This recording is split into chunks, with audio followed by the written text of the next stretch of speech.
And the focus of this very important lecture is, do you live below your means?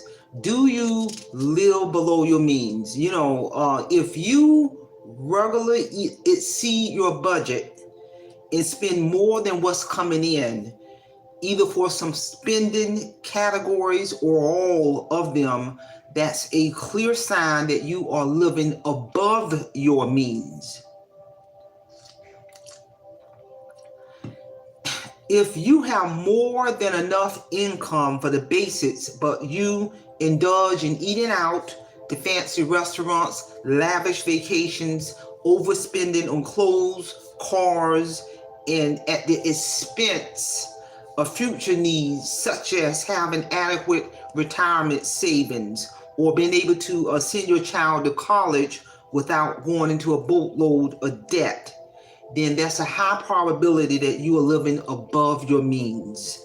So within this lecture, I'm going to present a living above your means activity.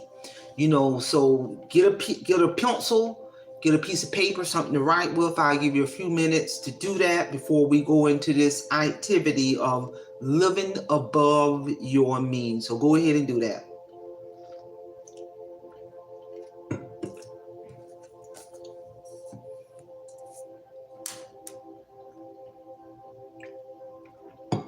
And I've done this lecture before in one of my various uploads. I felt the need to revisit this.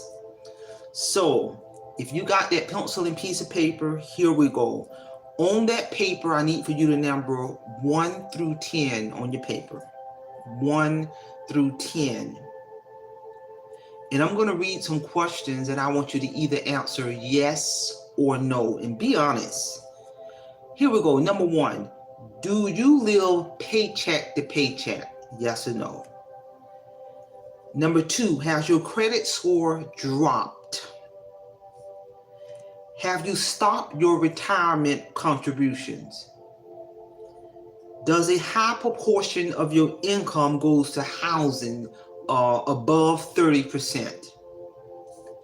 Has your savings account stopped growing? Have you been charged an overdraft fee more than once this year for 2023? Have you set a budget?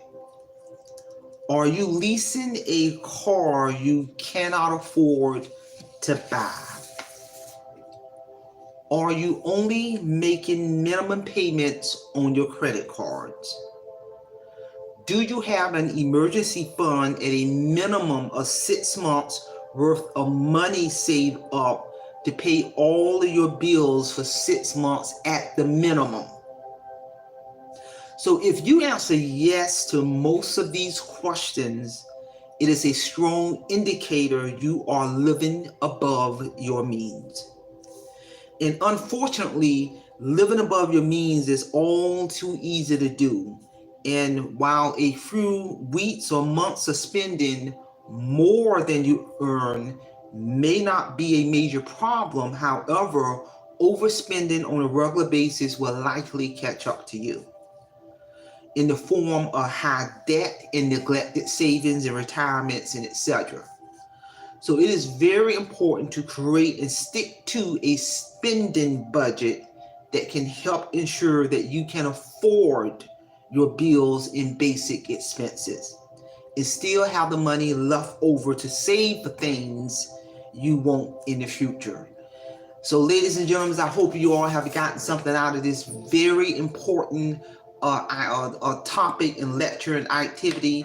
Are you living below your means? Share this information. Someone may need to hear this information about this topic. And with that being said, Semper Fi, Semper Fidelis, and I'm going to leave you in the care of your own conscience. Have a great day.